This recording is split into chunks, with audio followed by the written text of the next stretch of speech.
કપડવંજ શહેરમાં bus stand પાછળ આવેલી કાલી બસ્તી વિસ્તારમાં મકાનો પરથી પસાર થઈ રહી છે જીવ લેનાર વીજ લાઇન, જેને લઈને વીજ વાયરને કારણે મકાનોના પતરા પર કરંટ ઉતરી રહ્યો હોવાનું જણાવતા રહીશો વારંવાર અરજી કરવા છતાં કોઈ પણ અધિકારી હજી સુધી પહોંચ્યા ન હોવાનો સ્થાનિકોનો આક્ષેપ। 2 દિવસ પહેલા જ સમજોતા નગરમાં એક મકાન પરથી પસાર થઈ રહેલી લાઇનને કારણે વીજ કરંટ લાગતા એક મહિલાનું મોત નીપજ્યું હતું, ત્યારે તંત્ર હજુ કોઈ મોટી દુર્ઘટનાની રાહ જોઈ રહી છે તેવું લાગી રહ્યું છે। જો યોગ્ય પગલાં નહીં લેવાય તો MGVCL કચેરીએ ભૂખ હડતાળ પર બેસવાની સ્થાનિકોની ચીમકી। અલ્તાફ શેખ, ઓરિકા ન્યૂઝ, કપડવંજ। જયંતિલાલ રાણા, મારા ઘર પર છે ને સાહેબ પતરા પર વાયર લબડે છે ને અમે કહીએ છે તો કોઈ કરવા આવતા નહીં, અરજી નાખીએ તોય કોઈ આવતું નહીં સાહેબ। બોલો તોય કરંટ ઉતરે છે મારા ઘર પર જ।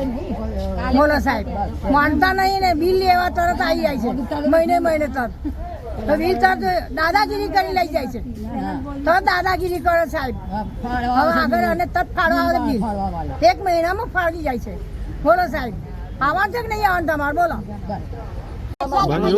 તમે આવતા નહીં કહીએ તો કોઈનું ખબરતા નહીં, કેટલી અરજીઓ રાખી છે તો આવવાનું જ નહીં, મરવા જોવાનું છે કે એકબીજા મરી જાય તો આવવાનું નહીં। અહીં લાવવાનું હોય એ કહી દો, કઈ ભૂખ હડતાળ પર લઈશું તઈ આવીને ઓફિસ ઉપર, ત્યારે પછી અહીં આવવાનું નહીં। નાના બાળક છે ને અમે અહીંયા કહેતા હો તો તઈ ભૂખ હડતાળ પર બેસીએ, ત્યારે પછી હીરાબેન બાબુભાઈ એમ સાહેબ કપોરણમાં કાલી બસ્તીમાં રહીએ, બસ સ્ટેન્ડના પાછળ। અમારા સાહેબ ઝૂંપડા છે, અમારા લોકો કોઈ આવતા રહે સારવાર કરવા, અમારા ઘર પર વાયર અડે છે તો સાહેબ એમના નાના બાળક છે તો સાહેબ અમને બીક લાગે છે। 6-7 અરજીઓ 10 અરજીઓ અમે આપી સાહેબ, તો કોઈ સાહેબ અમારું સાંભળતા નથી ને સારવાર કરવા આવતા નથી। તો સાહેબ અમારી તમને એટલું સંભળાઈએ અમે સંભળાઈ સાહેબ તમને કે કાલી બસ્તીમાં આટલો વ્યવસ્થિત તમે કરી આપો। આ અમારા ઘરમાં શોર્ટ આવે સાહેબ, એમાં પતરાવાળા ઘર છે સાહેબ નાના, તો સાહેબ આટલી તમારી મહેરબાની, અમારા લોકોનું આટલું તમે સુધારો કરાવી આપો।